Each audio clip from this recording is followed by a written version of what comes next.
ويل للمطففين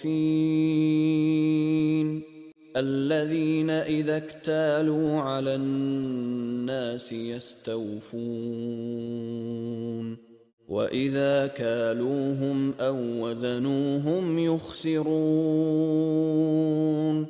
ألا يظن أولئك أنهم مبعوثون ليوم عظيم يوم يقوم الناس لرب العالمين كلا إن كتاب الفجار لفي سجين ويل للمطففين الذين إذا اكتالوا